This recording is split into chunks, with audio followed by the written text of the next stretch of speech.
Middle ઇસ્ટમાં યુદ્ધ અને વચ્ચે દેશમાં ઘેરાયું ગેસ સંકટ, જ્યાં દેશના વિવિધ રાજ્યોમાંથી હાલાકીના દ્રશ્યો સામે આવી રહ્યા છે। ઉત્તર પ્રદેશના વિવિધ જિલ્લાઓમાં ગેસ એજન્સીઓ પર લાંબી કતારો જોવા મળી રહી છે। અનેક દિવસથી બુકિંગ છતાં ગેસ સિલિન્ડર ન મળવાના આક્ષેપો પણ લાગી રહ્યા છે।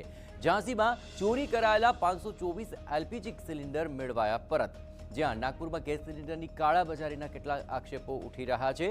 દિલ્હીની અંદર પણ કમર્શિયલ ગેસની કાળાબજારીના આક્ષેપ છે અને સિલિન્ડરના 5000 રૂપિયા માંગવામાં આવતો હોવાનો પણ દાવો કરવામાં આવી રહ્યો છે।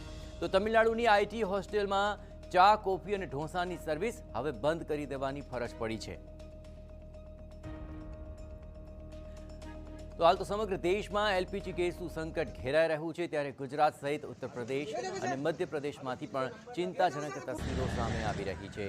ઉત્તર પ્રદેશના જજ્જરમાં ગેસ એજન્સીઓ બહાર લાંબી કતારો જોવા મળી રહી છે। આ દ્રશ્યો આપ જુઓ કે જ્યાં પુરુષો અને મહિલાઓ જ નહીં, સિલિન્ડર માટે આ વિકલાંગ સિનિયર સિટીઝન્સ પણ આ કતારોમાં ઊભા રહ્યા હોય તેવો નજારો સામે આવ્યો અને તે તંત્રની કામગીરી પર રોષ પણ ઠાલવી રહ્યા છે। कोई अधिकारी नहीं, ना हमारी कोई पर्ची कटवाने वाला। हमने रिक्वेस्ट कर ली, कोई आता ही नहीं अंदर से। अब बताओ कब तक खड़े रहेंगे हम हमारे। આ તરફ મધ્યપ્રદેશના ભોપાલમાં સ્થિતિ ચિંતાજનક છે। ગેસ બુકિંગ કરાવ્યાના અનેક દિવસો બાદ પણ સિલિન્ડર નથી મળ્યો અને તેના આક્ષેપો લોકો લગાવતા જોવા મળ્યા। બે તરફ કેટલાક સ્થળે ઓનલાઈન બુકિંગ જ નથી થઈ રહ્યું અને તેને પગલે લોકોએ સિલિન્ડર મેળવવા ગેસ એજન્સીઓ પર ધસારો કર્યો છે। નાગપુરમાં પણ કંઈક આવી જ સ્થિતિ છે। લોકો કામ ધંધા છોડી સિલિન્ડર માટે કતારોમાં લાગવા મજબૂર બની ગયા। અહીં વારંવાર ધક્કા છતાં એજન્સી સંચાલકો દ્વારા યોગ્ય જવાબ ન મળવાના આક્ષેપો ઉઠ્યા છે। એટલું જ નહીં, જેમણે પહેલા બુકિંગ કરાવ્યું છે તેમને સિલિન્ડર આપવાને બદલે કાળાબજારી કરાઈ રહી હોવાના આક્ષેપ ઉઠી રહ્યા છે।